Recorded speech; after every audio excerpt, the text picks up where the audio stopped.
Hello my quilting friends! Welcome to this month's Quilty Box video. I've just received a Quilty Box for May and it's filled with fun gear from genxquilters.com. So let's check out the box and see what we get to play with this month.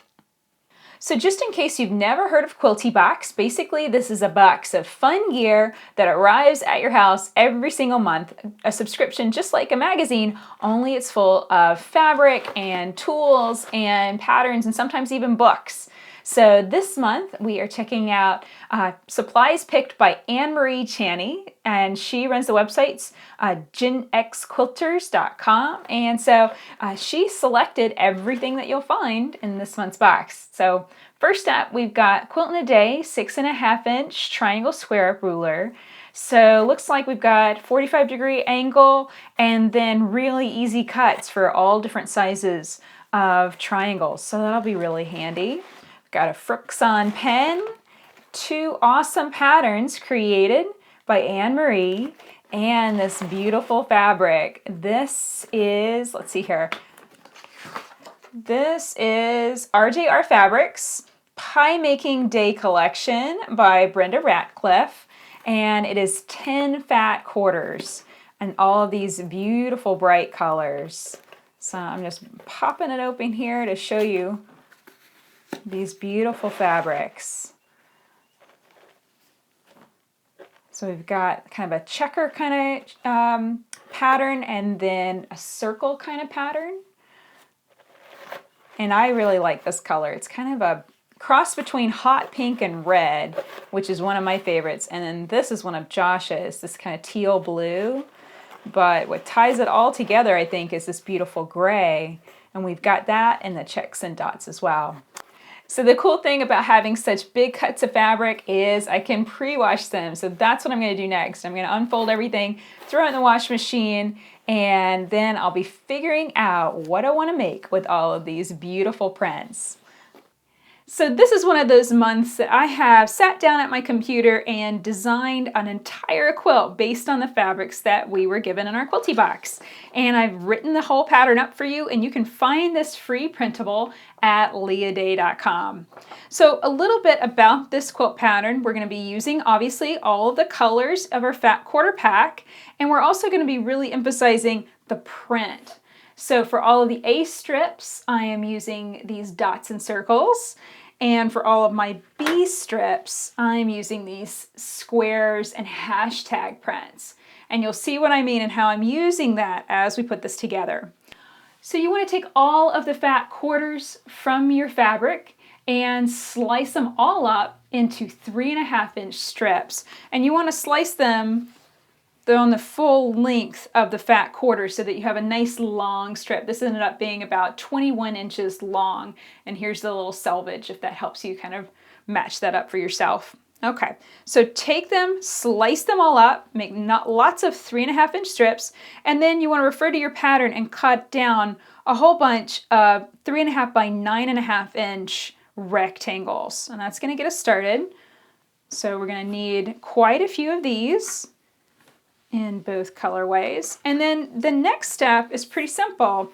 It's a little strip piecing. You're going to take some of those long strips that we've cut and take about 1.5 yards of background fabric, whatever you want. I decided to use white, and slice that up into 3.5-inch strips as well. Put that on either side of our fabric and piece that together, and that will create our strip sets. Now for the circles and dots, you're only going to need one set like this. For the squares and hashtags, you're going to need 2. So just piece all of that together, and then we'll start cutting these up to create our cross blocks. So I've got my units ready to go, and I'm just going to line up my ruler first on this piece strip unit. I'm just lining up some skinny lines on my ruler right across those piecing lines. I'm going to press firmly and cut down that line. Now, because of the lesson that I learned last month, I'm going to flip this over and keep cutting with my dominant hand.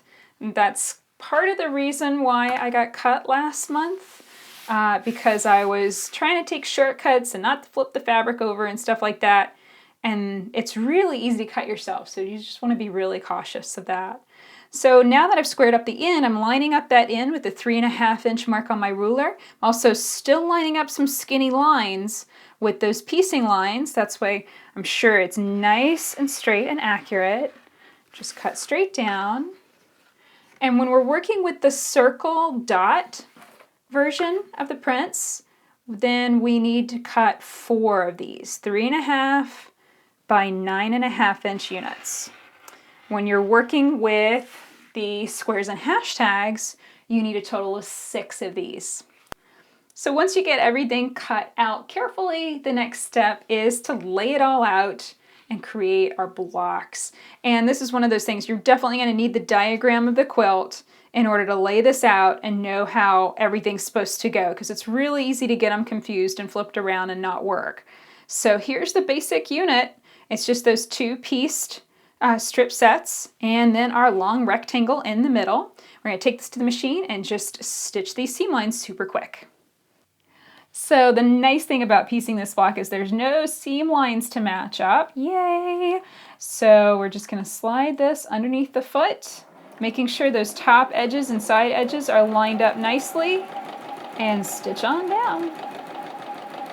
I like to piece so that the seam allowances from our piece strip units are face up, so that way I know that they're not going to flip over or do anything weird on me. I did press those seam lines open, so that way it'll just reduce bulk whenever we get around to quilting this quilt.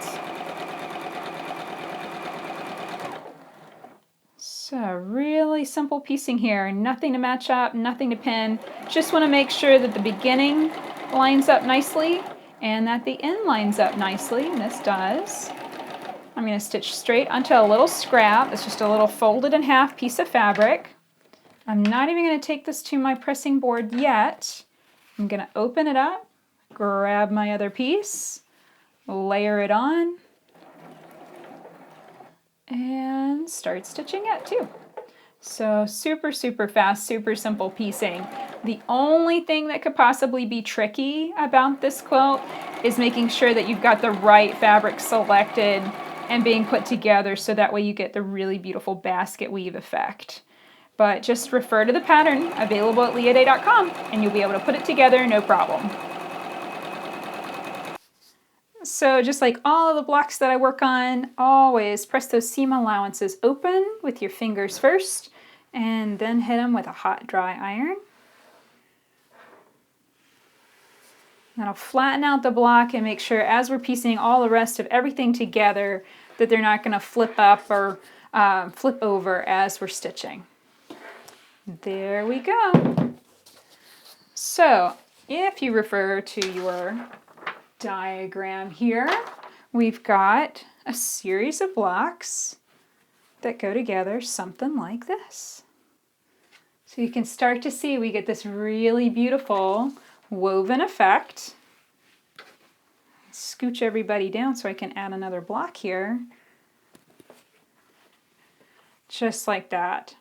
So the piecing of this will be really simple. Just piece across the rows and put those units together, those blocks together, and then piece the rows together. And the basket weave quilt will be done. So that's it for this video. I really hope that you enjoyed making the basket weave quilt with me. You can find the quilt pattern at leahday.com.